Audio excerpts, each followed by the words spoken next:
Hello guys, welcome back to our YouTube channel.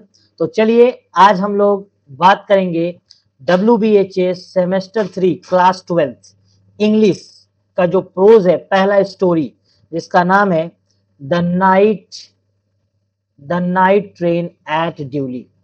तो आइए, ये जो है इसके author Ruskin bond Anglo Indian English literature के बहुत ही फेमस ऑथर हैं, जिनकी कहानियों में बहुत ही रहस्य छिपा होता है।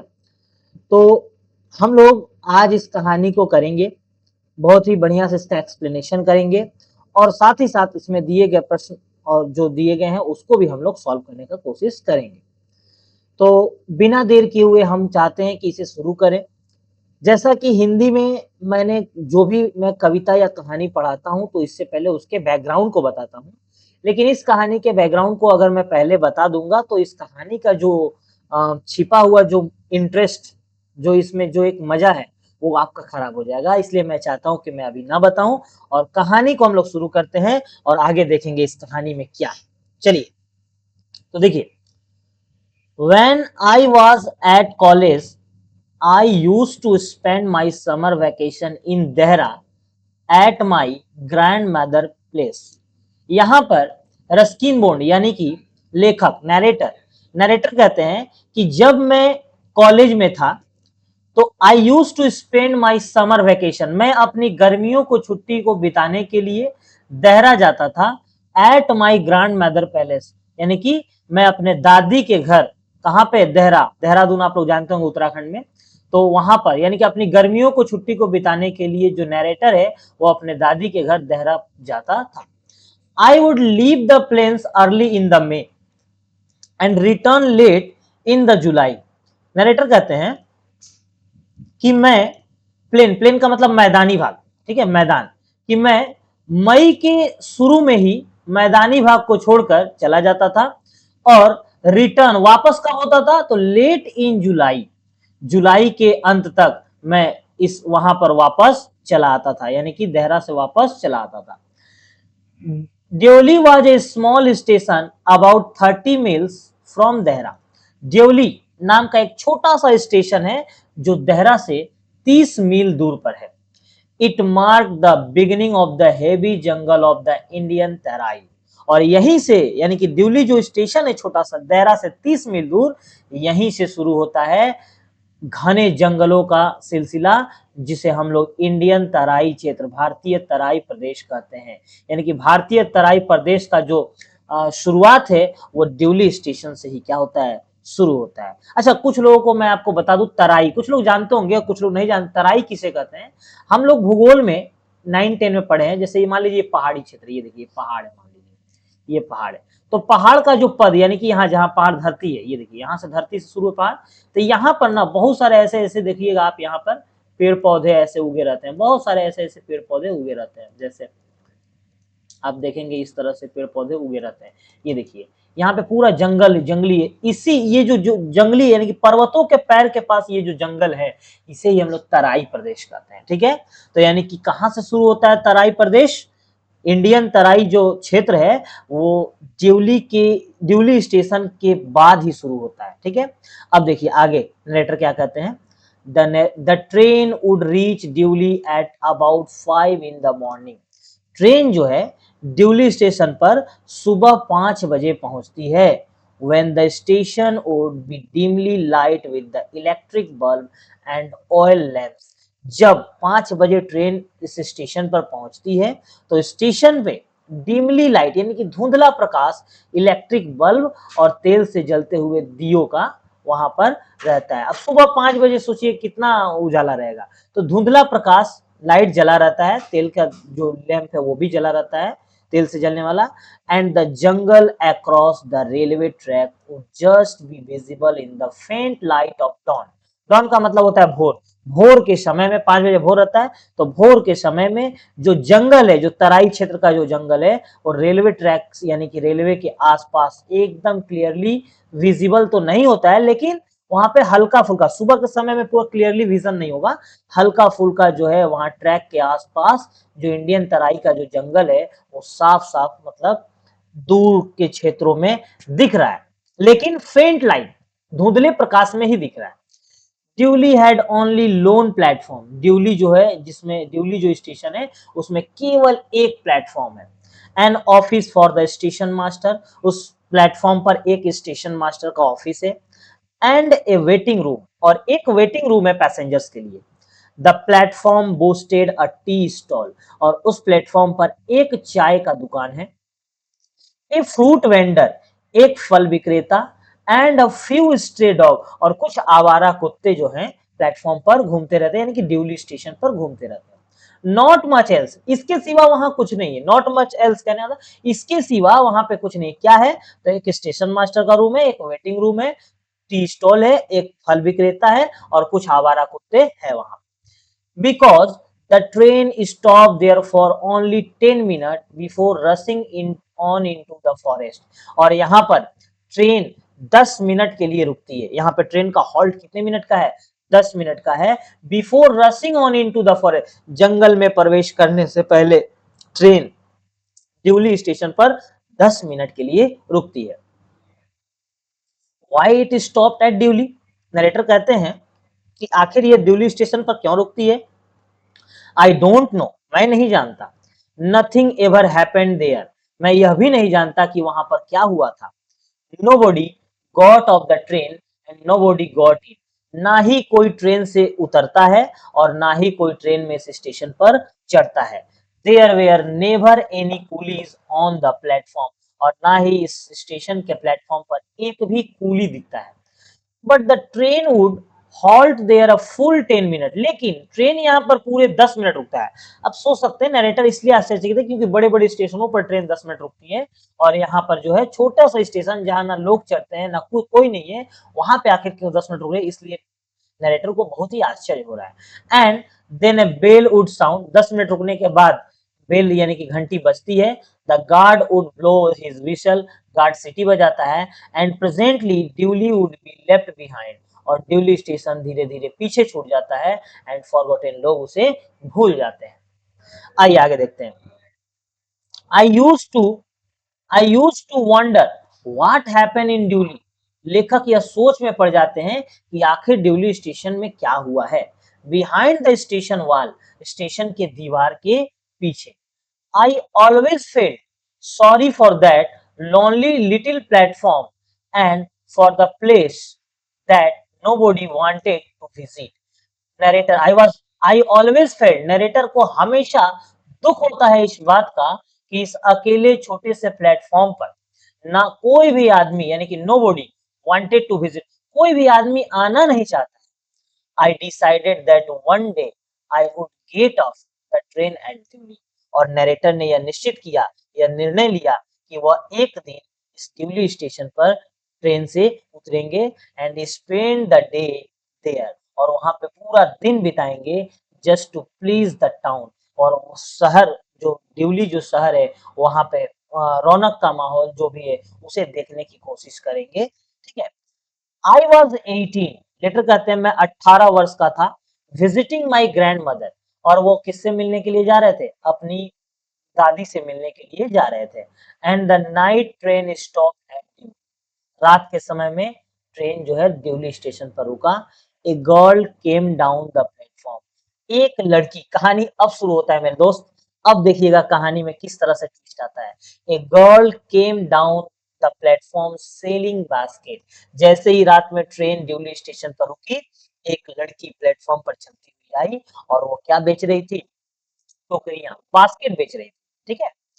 तो जिस तरह से आप फिल्मों में देखेंगे, जैसे एक्ट्रेस का एंटर, मतलब क्या बोलते हैं, उन लोगों का जो आगमन होता है कितना अपना अलग अंदाज में होता है, जस्ट वैसे ही समझिए, आप थोड़ा सा उसी अंदाज में पढ़िए तो आपको अच्छा लगेगा। तो अब देखिए यहाँ पर जो नायिका है एक तरह से ये गर्ल अब यहाँ पर आ रही है, और वो प्लेटफॉर्म पर आ रही है और क्या बेचती है? बास्केट, टोकरियां। इट वॉज कोल्ड मॉर्निंग, ये ठंडी, ठंड का मौसम है और सुबह है। The girl had a shawl thrown across her shoulder, वो लड़की अपने कंधों पर एक शॉल ओढ़े हुए है। हर फीट वेयर बेयर, यानी कि उसके पैर जो हैं खाली है, पैरों में स्लीपर नहीं है, bare, feet were bare. And her cloth were old, और उसका जो कपड़ा है वो भी पुराना है। But she was young girl, लेकिन वो लड़की बहुत ही नौजवान है। वॉकिंग ग्रेसफुली, और वह शान से चलती आ रही है, विद डिग्निटी, गौरव और शान से चलते हुए आ रही है। भले ही उसके पैर में चप्पल नहीं है, कपड़े पुराने हैं, लेकिन वो नौजवान गर्ल का शान में कोई कमी नहीं है, ठीक है। When she came to my window, जैसे ही वो मेरे खिड़की के सामने आई, stop, वह क्या हुई, रुक गई, यानी कि नरेटर की खिड़की के सामने आई और वह रुक गई। She saw that, उसने देखा, that I was looking at her intently, उस लड़की ने देखा कि लेखक जो है उसे बहुत ही ध्यान से देख रहे हैं। But at first she pretend not to notice, लेकिन उस लड़की ने बहाना इस तरह से बनाया कि जैसे लेखक जो है उनको देख नहीं रहा है, उसे कुछ नहीं पता है कि लेखक दे, मतलब इस तरह से वो बहाने बनाई कि ऐसा, मतलब लेखक जो है ऐसा लग रहा है कि उन्हें नहीं देख रहा है, ऐसा वो बहाना बनाई। She had a pale skin, set of white, shiny black hair and dark trouble eyes. उसका जो स्किन है, पेल स्किन कहना था गोरा, set of white shiny black, उसके जो बाल है वो चमकीले चमकीले हैं और काले हैं, ब्लैक हेयर, चमकीले और काले हैं, ट्रबल आइज, लेकिन आंखों में परेशानी साफ झलक रही थी, यानी कि वो लड़की का रंग गोरा था और उसके बाल काले और चमकीले थे, लेकिन आंखों में परेशानी साफ झलक रही थी। And then those eyes searching and eloquent met mine, और उन आंखों में खोज थी, तलाश थी, जो लेखक से मिली। देखिए एट इलोक्वेंट मेट माइंड, यानी कि वह लेखक से मिली, एंड दोज आइज सर्चिंग, आंखों में क्या थी, तलाश थी, किसी के लिए खोज, ऐसा लग रहा था। She stood by my window for some time, आगे देखिए क्या कहता है नरेटर, कि वह लड़की उनके खिड़की के सामने कुछ देर तक खड़ी रही, and neither of us said anything, और वह कुछ नहीं बोली, उनकी खिड़की के सामने खड़ी रही, लेकिन उसने कुछ कहा नहीं।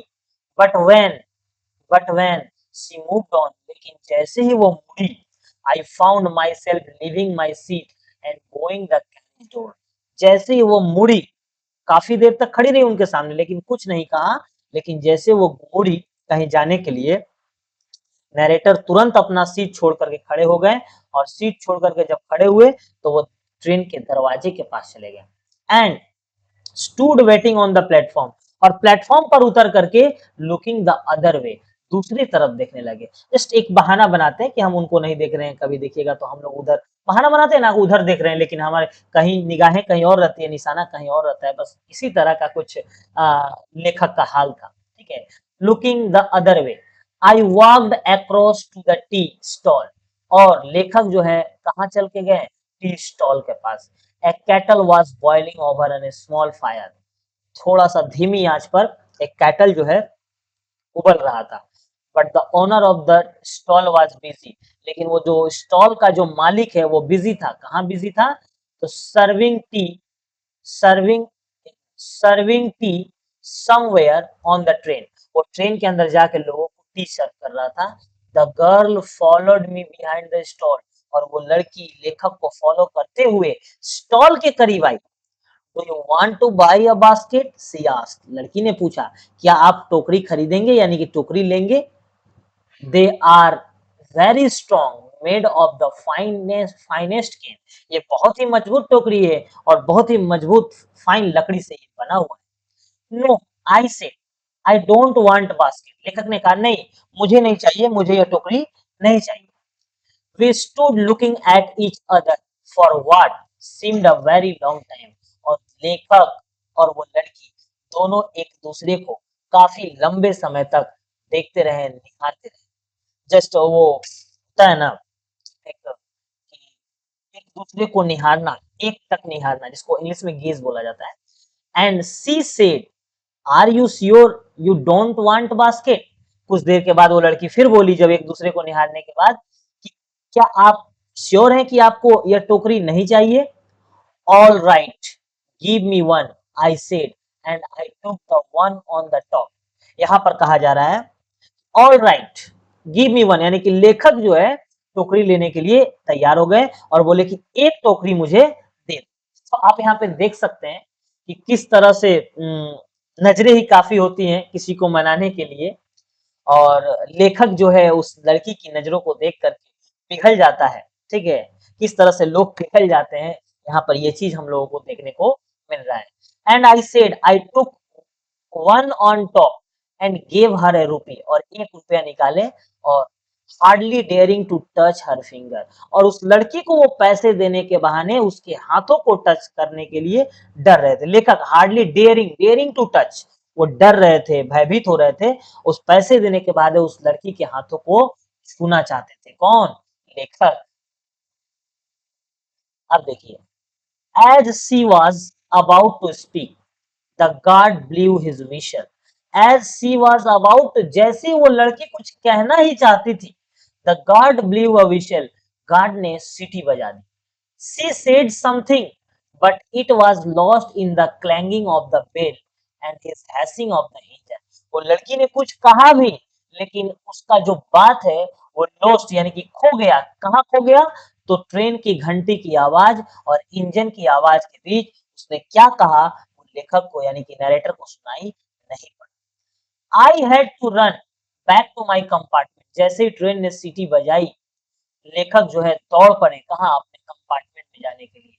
The carriage shuddered and jolted forward, और ट्रेन जो है जोर से मतलब आगे बढ़ने लगी और झटके खाते हुए, ट्रेन में आप बैठेंगे तो देखिएगा ट्रेन कभी कभी झटका देता है, जॉल्टेड का मतलब झटके खाते हुए क्या हुई? ट्रेन आगे बढ़ने लगी। I watched her as the platform slipped away, यानी कि लेखक या नरेटर कहते हैं कि मैं उसे तब तक देखता रहा जब तक पूरा डिवली स्टेशन का प्लेटफॉर्म पार ना हो जाए। सोचिए उस फीलिंग्स को लेखक के। She was alone on the platform and she did not move. वो लेखक देख रहे हैं कि वो प्लेटफॉर्म पर अकेली खड़ी है और वह कहीं मूव भी नहीं करी, कहीं जा भी नहीं रही। But she was looking at me and smiling, और वो लड़की लेखक को एक टक देख रही है और मुस्कुराते हुए नजरों से क्या कर रही है? वो लेखक को देख रही है। कौन? वह लड़की। आई watched her until the signal box came in the way. लेखक उसे तब तक देखते रहे जब तक उनके नजरों के सामने ट्रेन का जो सिग्नल बॉक्स है नहीं आ जाता। देखेंगे आप कभी भी ट्रेन से स्टेशन जब पार करेगा ना, तो रेलवे प्लेटफॉर्म पे सिग्नल बॉक्स बना होता है। सिग्नल बॉक्स के आते ही वो प्लेटफॉर्म जो है, स्टेशन जो है, आंखों से ओझल हो जाता है। तो तब तक देखते रहे जब तक उनके नजरों के सामने सिग्नल बॉक्स ना आ गया। And then the jungle hide the station. उसके बाद ट्रेन जंगलों के बीच चली गई और स्टेशन जो है छिप गया, खो गया, ओझल हो गया। But I could still see her standing there alone. लेकिन वो देख पा रहे थे, उनके यादों में वो बन गई थी कि वो अकेली क्या है? स्टेशन पर खड़ी है। I sat up awake for the rest of the journey. और लेखक जो है बचे हुए जर्नी में भी उसे याद कर रहे थे। जब वो ट्रेन में जा रहे थे तो लेखक के यादों में वही लड़की बनी हुई थी। आई could not right my mind of the picture of the girl face, her dark smouldering eyes. लेखक के नजरों से वो लड़की का चेहरा एकदम उतर नहीं रहा था। उसके जो फेस है, उस बोल रहे हैं यहाँ पे गर्ल्स फेस, हर डार्क स्मोल्डरिंग आईज, उसकी आंखें, उसके उसका जो चेहरा, चमकता हुआ चेहरा, वो लेखक यानी कि नरेटर के नजरों से उतर नहीं रहा था। But when I reach Dehra the incident become blur and distant. लेकिन जैसे ही लेखक देहरा पहुंचे, यह सब घटना अब धीरे धीरे मिटने लगा था उनके दिमाग से। डिस्टेंस यानी कि ब्लर, धुंधला होने लगा था, और वो जो लड़की का जो ख्याल था उनके दिमाग से उतरने लगा था। For there were other thing to occupy my mind. क्यों? क्यों लड़की का जो याद है नरेटर के दिमाग से उतरने लगा था? क्योंकि उनके दिलो दिमाग में अब उनके द्वारा और भी काम, एक व्यक्ति को बहुत सारे काम रहते हैं। तो जब तक आप अगर काम में बिजी नहीं रहेंगे, आपको किसी का याद सताता रहेगा। लेकिन जब आप काम में बिजी हो जाएंगे तो आप धीरे धीरे उसे क्या करेंगे? भूल जाएंगे। तो तब तक उन्हें बहुत सारे काम थे। थिंक ऑक्युपाई माइंड, उनके दिमाग में बहुत सारे काम का जो है बात चल रहा था, इसलिए वह उस चीज को भूल गए। It was only when I was making the return journey 2 months later that I remembered the girl। जब वो रिटर्न जर्नी कर रहे थे, यानी कि जब वहां से वापस आ रहे थे 2 महीने के बाद, तब उस लड़की की याद अचानक से नरेटर को आती है। उस लड़की की याद नरेटर को अचानक से आती है। I was looking out, I was looking out for her as the train drew into the station. I was looking out her as the train drew into the station. जैसे ही ट्रेन स्टेशन के अंदर यानी कि duly station में प्रवेश करती है तो नैरेटर का जो नजर है वो स्टेशन के चारों तरफ घूमने लगता है. And I felt an unexpected thrill when I saw her walking up the platform. और जैसे ही नैरेटर की नजरें प्लेटफॉर्म पर खड़ी उस लड़की पर पड़ती है उनके अंदर में एक रोमांच सा आ जाता है. I sprang off the footboard. Narrator जो है नीचे उतरते हैं एंड वेव टू हर और उस लड़की के तरफ धीरे धीरे आगे बढ़ने लगते हैं. When she saw me, she smiled. वह लड़की जैसे ही नरेटर को देखती है मुस्कुराती है. She was pleased. Sorry, she was pleased that remembered her. वो लड़की नरेटर को देख करके मुस्कुराती है. When she was saw me. जब वो लड़की नरेटर को देखती है वो मुस्कुराती है. She was pleased that I remembered her. वो लड़की खुश होती है कि नरेटर उन्हें आज भी याद रखे हुए. आई रिमेम्बर, ये देखिए प्लीज वह खुश हो जाती है कि वह आज भी अपनी यादों में उस लड़की को क्या किए हैं, बनाए हुए हैं. I was place that. Narrator इस बात को सोच करके खुश होते हैं कि सी रिमेम्बर्ड मी, कि वो लड़की उनको अपने यादों में बनाई हुई है. We were both places. इस तरह से नरेटर और वो लड़की दोनों ही खुश होते हैं. And it was almost like a meeting of old friend. और मानो ऐसा लगता है जैसे बरसों के बिछड़े जो दोस्त जो हैं दोनों आज मिल रहे हैं. ऐसा कुछ माहौल वहां पे बन जाता है. इसलिए दोनों ही बहुत ही खुश होते हैं कि दोनों ने एक दूसरे को अपनी यादों में बनाए रखा. She did not go down the length of the train selling basket. और वो ट्रेन की लंबाई तक टोकरी बेचते हुए आगे पूरा नहीं बढ़ती है. But came straight to the tea stall. और आगे बढ़ते हुए वह चाय की दुकान पर चली जाती है. Her dark eyes were suddenly filled with the light. उसकी जो चमकीली आंखें थी वह लाइट से भर जाती है. We said nothing for some time but we could not have been more eloquent. बोल रहा है we said nothing for some time. हम लोगों ने एक दूसरे से कुछ भी नहीं कहा. हम लोगों ने एक दूसरे से कुछ भी नहीं कहा. But we could not have been more eloquent. लेकिन फिर भी हम लोगों ने वहां पे चतुराई का इस्तेमाल किया. और आगे क्या बोल रहे हैं देखिए वहां पे लेकर. I felt the impulse to put her on the train there and then. Narrator के अंदर में एक तीव्र इच्छा, इम्पल्स का मतलब तीव्र इच्छा, एक तीव्र इच्छा उत्पन्न होती है कि उस लड़की को तुरंत वो क्या करते हैं, देयर एंड देन, अब भी के अब भी उस लड़की को पकड़ करके क्या करते हैं, अपने साथ ले जाना चाहते हैं. And take her away with me. वो नरेटर चाहते हैं कि वो अभी के अभी इस लड़की को अपने साथ लेकर के चल दे. I could not bear the thought of having to watch her recede into the distance of the Dewey station. Narrator यह नहीं चाहते थे कि जैसे ही ड्यूली स्टेशन उनकी आंखों से ओझल हो वह लड़की भी उनकी आंखों से क्या हो जाए, ओझल हो जाए, यानी कि दिखना बंद हो जाए, वो लड़की उनसे दूर होती चली जाए. I took the basket from her hand. Narrator ने उस लड़की के हाथों से वो टोकरियां ले ली. And put them down on the ground. और उसे नीचे जमीन पर रख दिया. She put out her hand for one of them, but I caught her hand and held it.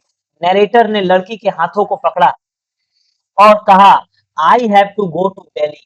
I said, मुझे दिल्ली जाना है.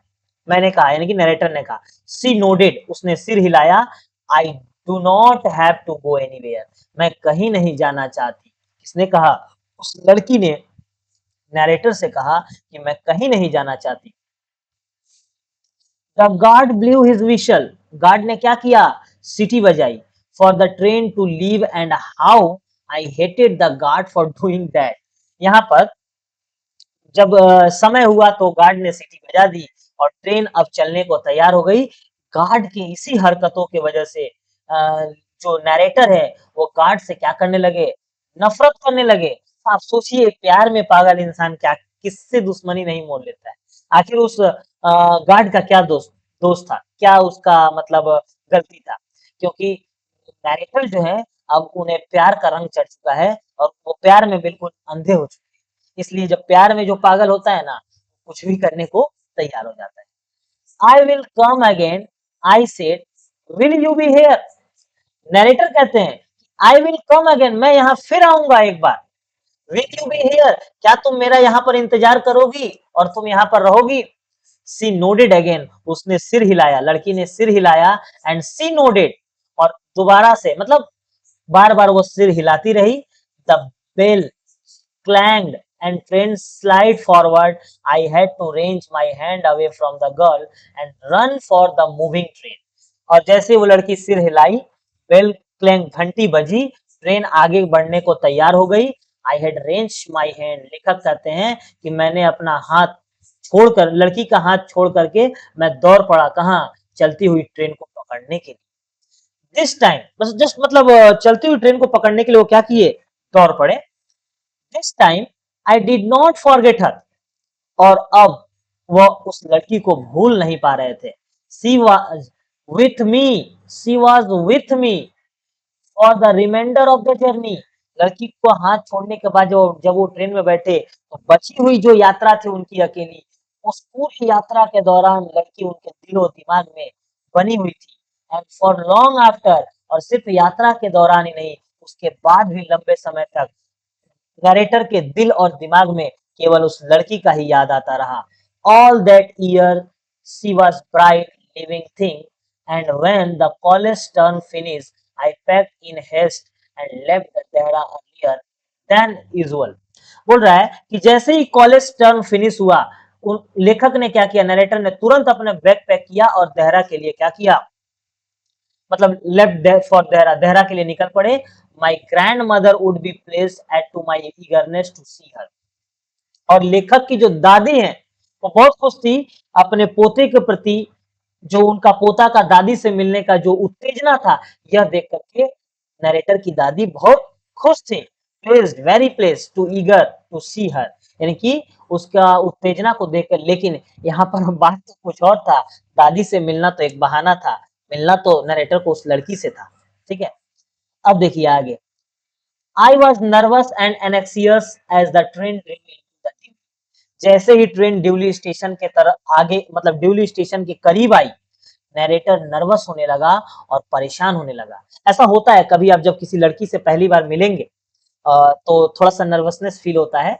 आप लोग समझ सकते हैं इस चीज को, और काफी परेशानी भरा, मतलब अनकंफर्टेबल फील होता है। तो Deoli, because I was wondering what I should say to the girl. Narrator यह सोच में पड़े थे कि आखिर मैं उस लड़की से क्या कहूंगा। What I should say to the girl, मैं उस लड़की से क्या कहूंगा, and what I should do, और मैं उसके साथ क्या करूंगा। I was determined that I would not stand helplessly before her. लेकिन नरेटर ने यह निर्णय लिया कि उसके सामने, उस लड़की के सामने वो हेल्पलेसली, आशाहीन होकर खड़े नहीं रहेंगे। हार्डली एबल टू स्पीक और do anything about my feeling. उन्होंने यह निर्णय लिया कि नरेटर अपने दिल का बात उस लड़की के सामने रख देगा, यानी कि वो अपने, एक तरह से समझिए, वो अपने जो अंदर में जो फीलिंग्स है उनका, उस फीलिंग्स को लड़की के सामने रखेंगे, जस्ट उसका इजहार करेंगे। The train came to Deoli, train जो है कहाँ आ गई, ड्योली स्टेशन पर आ गई। And looked up and down the platform, but I could not see the girl anywhere. Deoli station पर जैसे ही ट्रेन आई, I looked up and down, लेखक ने इधर उधर चारों तरफ प्लेटफॉर्म पर देखा, but I could not see the girl anywhere, लेकिन वो लड़की लेखक को कहीं पर भी नहीं दिखी। I open the door and step of the footboard, लेखक ने दरवाजे खोले और प्लेटफॉर्म पर क्या किया, उतर गया। आई वॉज डीपली डिसअपॉइंटेड, लेखक बहुत ही, लेखक को गहरा सदमा लगा, डिसअपॉइंट हो गया। And overcome bye sense of forbidding, और यहाँ पर लेखक के अंदर में एक डर सा समा गया। जब वो लड़की प्लेटफॉर्म पर नहीं दिखी, लेखक डिसअपॉइंट हुआ, हताश, निराश, और डर सा समा गया उनके अंदर। I felt I had to do something, लेखक सोचा कि मुझे कुछ करना चाहिए। And so I ran up to the station master, मुझे, लेखक सोच रहे हैं कि मुझे कुछ करना चाहिए, वो आखिर कहाँ है, उसे नहीं दिख रही है। तो लेखक I ran up to the station master, वो स्टेशन मास्टर के पास चले गए। स्टेशन मास्टर आप समझते हैं, एक स्टेशन का जो हेड होता है ना, वो स्टेशन मास्टर। स्टेशन मास्टर को स्टेशन पर हो रहे सारी गतिविधियों की जानकारी होती है, इसलिए लेखक जो है वो स्टेशन मास्टर की तरफ जाते हैं। Do you know the girl who used to sell basket here? क्या आप उस लड़की को जानते हैं जो यहाँ पर टोकरियां बेचा करती थी? No I don't, said the station master. Station master ने कहा, मैं नहीं जानता। And you would better get on the train if you don't want to be left behind. आप बेहतर होगा आपके लिए कि आप ट्रेन में चले जाएं, वरना आप यहीं पीछे छूट जाएंगे और ट्रेन चली जाएगी। But I paced up and down the platform, लेकिन यहाँ पर कह रहे हैं but I paced up and down the platform. Narrator बहुत चिंतित थे।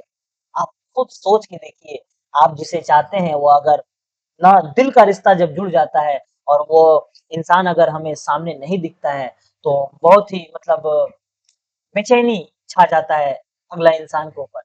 इसी तरह का कुछ हाल नरेटर रस्किन बोन का रहा। But I paced up and down the platform, वो प्लेटफॉर्म पर चारों तरफ अप डाउन करते रहे। And started over the railing at the station yard, और जो स्टेशन का जो रेलिंग है वहां से इधर उधर देख रहे हैं। All I so was a mango tree and dusty road leading into the jungle. और वो यहाँ पर क्या देख रहे हैं कि एक आम का पेड़ है और एक आम का पेड़ है और एक धूल मिट्टी से भरा हुआ जो रोड है, जो कहाँ जा रहा है? जंगल के तरफ जा रहा है। Where where did the road go? Narrator सोचते हैं कि आखिर यह रास्ता कहाँ जाता है। The train was moving out the station, train अब स्टेशन से चलने को तैयार हो गई। I had to run up the platform and jump for the door of my compartment. जैसे ही ट्रेन स्टेशन से चलने को तैयार हुई, लेखक यानी कि नरेटर जो है जंप किए और जंप करके अपने कंपार्टमेंट तक पहुंचे। Then as the train gathered speed and rush through the forest, train जो है स्पीड पकड़ ली, जंगलों में समा गई। I sat brooding in front of the window, और लेखक जो है इस तरह से चिंता में, देखिए इस तरह से चिंता के मुद्रा में बैठ गए। कहाँ पे? खिड़की के सामने। अब सोचिए कि जिसे एक पहली नजर में ही किसी से प्यार हो जाए और वह उससे उतना बात भी ना किया हो, ठीक से वो अपने फीलिंग्स को भी इज़हार नहीं कर पाया, और अचानक से वो अगर इंसान दिखना बंद हो जाए, उसका उसका कोई पता ठिकाना ना चले, तो कितनी बेचैनी होती है। तो इस तरह से आई सेड ब्रोडिंग, ब्रोडिंग का मतलब है सोच में पड़े रहना। खिड़की के पास बैठकर नरेटर जो है गहरी सोच में पड़ गए। What I could I do about finding a girl I had seen only twice? नेटर कह रहे हैं कि आखिर मैं करूं तो क्या करूं उस लड़की को खोजने के लिए। I had seen only twice, मैंने केवल उसे दो बार ही देखा था। याद है, अगर आप कहानी ऊपर पढ़े तो दो ही बार देखा है। Who had hardly spoken to me, वो मुझसे कुछ कहना चाहती थी। एंड अबाउट हुम आई नथिंग, एब्सोल्युटली नथिंग, लेकिन मैं तो उसके बारे में कुछ भी नहीं जानता। एब्सोल्युटली नथिंग, यानी कि उसके बारे में मैं कुछ भी नहीं जानता। But for whom I felt a tenderness and responsibility that I had never felt before. लेकिन उनका जो हृदय जो कोमल था, वो उसके बारे में सोच रहा था और उसे अपना रिस्पॉन्सिबिलिटी समझ रहा था कि मैं कुछ भी करके उस लड़की का पता लगाऊं। I had never felt before, ऐसा अवस्था, ऐसा बेचैनी और ऐसा जो अ, ऐसा मान लीजिए नरेटर के अंदर जो घटना अंदर में घट रहा था, बेचैनी सा, ऐसा उनके साथ नेवर फेल्ड बिफोर, आज से पहले कभी नहीं हुआ था। आगे देखिए क्या कहते हैं। My grand mother was not placed with my visit after all, मेरी जो दादी थी वो खुश नहीं थी मेरे इस बार के विजिट से। इस बार जो दादी के घर आए, इस बार के विजिट से जो दादी थी खुश नहीं थी। All because I did not stay her place more than a couple of week, क्योंकि मैं दादी के पास 2 हफ्ते से अधिक समय तक नहीं रुका। I felt restless and ill at essay, so I took the train back to the plane, meaning to ask further question of the station master at Delhi. और वहां पे क्या, so I took the train back, वापस train पकड़ लिए, दादी से 2 हफ्ता तक रुके और मिलने के बाद वापस मैदानी भाग में जाने के लिए ट्रेन पकड़ लिए। मीनिंग टू आस्क, का मेन उद्देश्य क्या था नरेटर का? फर्दर क्वेश्चन, फिर से एक बार वो प्रश्न करने चले स्टेशन मास्टर जो ड्यूली का था उससे। क्या बेचैनी है लेखक की कि जब किसी लड़की से पहली नजर में उन्हें प्यार होता है तो वह उसके बारे में उतना नहीं जान पाते हैं और ना ही अपने मन का जो फीलिंग्स है उसके सामने रख पाते हैं और ना ही वो लड़की उनके उनसे वो अपनी फीलिंग्स रख पाती है और दोनों एक दूसरे के लिए हमेशा के लिए लगभग दूर हो जाते हैं। तो ये बेचैनी को आप महसूस कर सकते हैं किस तरह से एक पागल के तरह वो बार-बार स्टेशन मास्टर और तरह-तरह से पता लगाने की कोशिश नरेटर यहाँ पर कर रहे हैं। But at Deoli there was a new station master. ओहो, यहाँ पर नरेटर के लिए एक और बहुत बड़ी समस्या आ गई। जैसे ही वो ड्यूली स्टेशन पहुंचे वहां पर एक नया स्टेशन मास्टर आ चुका था। The previous man had been transfer to another post within the past week. और जो पुराना जो स्टेशन मास्टर था पिछले ही हफ्ते वो किसी अन्य पोस्ट पर उसका पोस्टिंग हो गया था, प्रमोशन हो गया था। The new man did not know anything. और वो नया स्टेशन मास्टर तो कुछ भी नहीं जानता था अबाउट द गर्ल, उस लड़की के बारे में कुछ भी नहीं जानता था जो लड़की टोकरिया बेचा करती थी। I found the owner of the tea stall. लेखक तब भी नहीं रुके और उस चाय के दुकान के मालिक के पास गए। ए स्मॉल, वह नाटा सा आदमी, छोटा सा आदमी, shrivelled up man wearing greasy cloth, वह तेल सा चिपचिपा कपड़ा पहना था। And asked him if he know anything about the girl with the basket. और उससे पूछा क्या तुम कुछ भी जानते हो उस लड़की के बारे में जो लड़की टोकरिया बेचा करती थी। तो वो कहता है दुकानदार, yes there was such a girl here, I remember quite well, he said, but she has stopped coming now। मैं उस लड़की को अच्छी तरह से जानता हूँ जो टोकरिया बेचा करती थी। या कौन कहा? उस चाय के दुकान यानी कि जो टी स्टॉल का मालिक था उसने कहा। But she has stop coming now, लेकिन अब वह कुछ दिनों से यहाँ पर नहीं आ रही है। नरेटर कहते हैं व्हाई, आई आस्क्ड, नरेटर ने पूछा क्यों, व्हाट हैपेंड टू हर, क्या हुआ उसके साथ कि वह नहीं आती है। How should I know said the man, उस दुकानदार ने कहा मुझे कैसे पता। She was nothing to me, वो मेरा कौन लगती है कि मुझे पता रहेगा, मुझे नहीं पता वो क्यों नहीं आ रही है। आगे देखिए, and once again I had to run for the train. और उसके बाद नरेटर जो है एक बार फिर से ट्रेन पकड़ने के लिए दौड़ पड़ते हैं। As Deoli platform receded I decided that one day I would have to break my journey there. जैसे ही ड्यूली प्लेटफॉर्म निकल जाता है, ट्रेन ट्रेन चलती है और ड्यूली प्लेटफॉर्म पास हो जाता है तो नरेटर यह निर्णय लेते हैं I would I would have break journey, एक दिन मैं यहाँ पर अपनी जर्नी को रोकूंगा। Spend a day in the town, इस शहर में, ड्यूली शहर में अपना पूरा दिन बिताऊंगा। मेक इंक्वायरीज, और जांच पड़ताल करूंगा। And find the girl who had stolen my heart with nothing but look from her dark impatient eye. और मैं इस शहर में उतरकर उस लड़की के बारे में पूछूंगा, उस लड़की के बारे में जानकारी जुटाऊंगा जिस लड़की ने मेरा दिल चुरा लिया है अपने नजरों से, अपने अपने जो उसके जो चमकीले आंख है, उसके जो चमकीले बाल हैं, काले बाल है, उससे उसने एक बार में लेखक का दिल क्या किया है, चुरा लिया है। तो यहाँ पे लेखक अपने फीलिंग्स को बताते हैं। वहां एक्चुअली होता क्या है ना कि लेखक को दोनों एक दूसरे को एक नजर से देखते हैं और नजरों ही नजरों में क्या हो जाता है, लेखक को प्यार हो जाता है। तो वो कहते हैं ना कि गुपचुप नजरों से कैसे इशारे हुए, गुपचुप नजरों से कैसे इशारे हुए, तुम हमारे हुए और हम तुम्हारे हुए। ठीक है, तो देखिए आगे कहते हैं with this thought I consoled myself throughout my last term in the college. और कॉलेज में उनका लास्ट टर्म चल रहा था। I went to Dehra again in the summer. लेखक जो है वापस गर्मी के समय में देहरा जाना चाहते थे। And when in the early hours of the morning the night train drew into the Deoli station. Night train Deoli station पर रुकती है। I looked up and down the platform for sign of the girl. और उस लड़के के कुछ संकेत मिले, उस प्लेटफॉर्म पर उस लड़की की कुछ आहट मिले, संकेत मिले। इस उद्देश्य से, इस आशा से लेखक जो है प्लेटफॉर्म पे चारों तरफ देखते हैं। Knowing I would not find her but hopping just the same. लेकिन वह लड़की उन्हें नहीं मिलती है, लेकिन उनका आशा उस लड़की के प्रति खत्म नहीं होता है।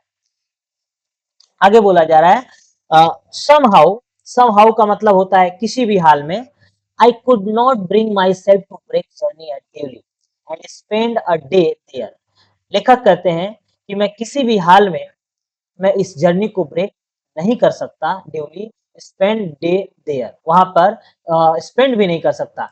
It was a all fiction और ए फिल्म, अगर यह फिल्म होता जैसे फिल्मों में होता है, ऑल फिक्शन और a film, I reflected, I would have got down and cleaned up the mystery and reach a suitable ending for the whole thing। लेखक कह रहे हैं कि अगर यह फिल्म का सीन होता तो मैं जरूर कोशिश करता उसे खोजने का, और मिस्ट्री, इस मिस्ट्री यानी कि फिल्मों में देखेंगे आप रहस्य छुपा होता है, इस मिस्ट्री को यानी कि इस रहस्य को दूर करने का और एक शानदार सा अंत देने का। फिल्मों में कैसे शानदार सा अंत होता है, लास्ट में ही नायक और नायिका मिल जाते हैं, इस तरह के एक शानदार अंत देने का मैं कोशिश करता, पूरे इस थिंग को, होल पूरे इस जो घटनाक्रम है उसको एक मजेदार अंदाज में मैं समाप्त करता। लेकिन यह फिल्म नहीं था, यह तो वास्तविकता थी। I think I was afraid to do this, I was afraid of discovering what really happened to the girl. लेखक डर रहे थे, एफ्रेड मैंने डर रहे थे कि आखिर उस लड़की के साथ क्या हुआ होगा। डिस्कवरिंग व्हाट रियली हैपेंड, आखिर उस लड़की के साथ हुआ क्या होगा। Perhaps she was no longer in Deoli, ऐसा हो सकता है शायद वह देवली में अब नहीं रहती हो। परहैप्स शी वाज मैरिड, ऐसा भी हो सकता है कि कहीं उसकी शादी हो गई हो। देखिए, नरेटर के अंदर में यह डर सता रहा था कि क्या वो ड्यूली शहर छोड़ करके हमेशा के लिए चली गई, क्या उसकी शादी हो गई जिससे नरेटर प्यार करते थे और नरेटर को उन्हें एक नजर में ही प्यार हो गया था। देखिए, इस दुनिया में सब इस शादी का जो डर है नरेटर के अंदर, एक मैं आपको एक बात बताऊं, इस दुनिया में सबसे खतरनाक होता है अपने प्यार का शादी अपनी आंखों से किसी दूसरे इंसान के साथ होना। तो इसी डर नरेटर नरेटर को यही डर सता रहा था कि कहीं उसकी शादी किसी और के साथ तो नहीं हो गई। परहैप्स शी हैड फॉलन इल, कहीं वह बीमार तो नहीं पड़ गई। इस तरह तरह की बातें नरेटर के जहन में, दिलो दिमाग में हताश और निराश करके रखी हुई थी। आखिर उस लड़की के साथ हुआ तो आखिर हुआ। In the last few year, in the last few year, पिछले कई सालों में, I have pass through the duly many times, मैं कई बार ड्यूली से होकर के गुजरा। And I always look out the carriage window, और मैं खिड़कियों से हमेशा झांकता रहा, half expecting to see some unchanged face smiling up at me, कहीं वो मुस्कुराता हुआ चेहरा, वही मुस्कुराता हुआ चेहरा मुझे दिख जाए इस स्टेशन पर। I wonder what happened in Delhi, और फिर से वो सोचते हैं, सोच में पड़ जाते हैं कि आखिर दिल्ली में क्या हुआ होगा। बिहाइंड द स्टेशन वॉल, उस दीवार के पीछे आखिर क्या है, दिल्ली स्टेशन के दीवार के पीछे। But I will never break my journey there, लेकिन वह निर्णय लेते हैं कि वो अपनी यात्रा को यहाँ पर कभी नहीं रोकेंगे। It may spoil my game, यह उनके सारे खेल को बिगाड़ सकता है।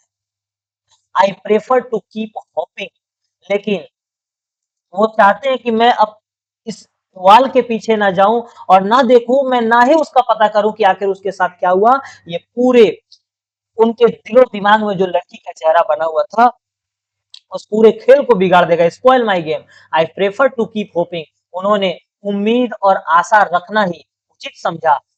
एंड ड्रीमिंग, और सपने देखना, उस लड़की को लेकर जो सपने संजोए थे उसे देखना ही उचित समझा। And look out the window up and down that lonely platform, उस अकेले प्लेटफॉर्म पर, सिंगल प्लेटफॉर्म पर अप एंड डाउन खिड़की से चारों तरफ देखते थे। Waiting for the girl with the basket, वो लड़की जो टोकरी हाथ में लेकर के आती थी उसके इंतजार में लेखक जो है हमेशा ट्रेन से झांकते रहते थे।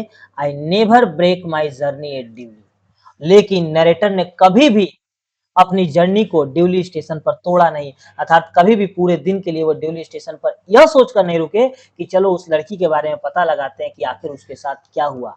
But I pass through as often as I can, लेकिन जब भी मैं वहां से पास होता था तो मैं अपनी नजरों को उस स्टेशन पर टिकाए रखता था कि वह मुस्कुराता हंसता हुआ चेहरा मुझे एक बार कम से कम दिख जाए। तो यहीं पर कहानी समाप्त होता है। आइए मैं आपको बताऊं कि इस कहानी से क्या सीखा।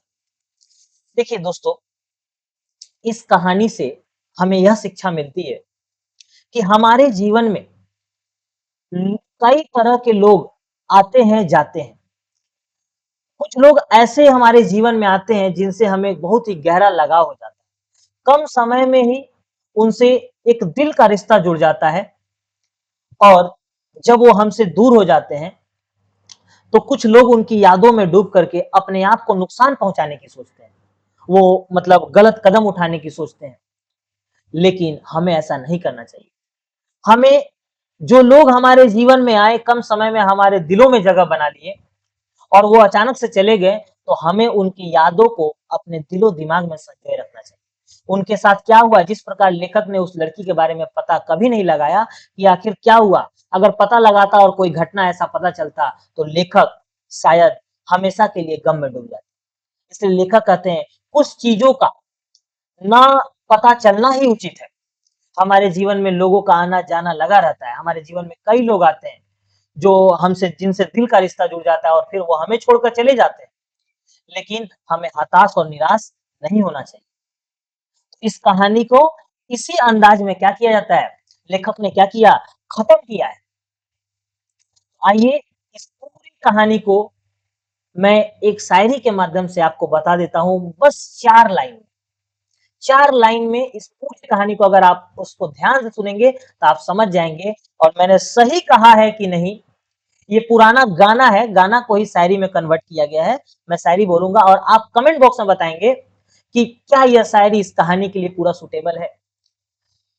तो देखिए, इस कहानी से रिलेटेड मैं इस कहानी को 4 लाइन के शायरी में व्यक्त कर देता हूँ। तारुफ रोग बन जाए तो उसको भूलना बेहतर। तारुफ रोग बन जाए तो उसको भूलना बेहतर।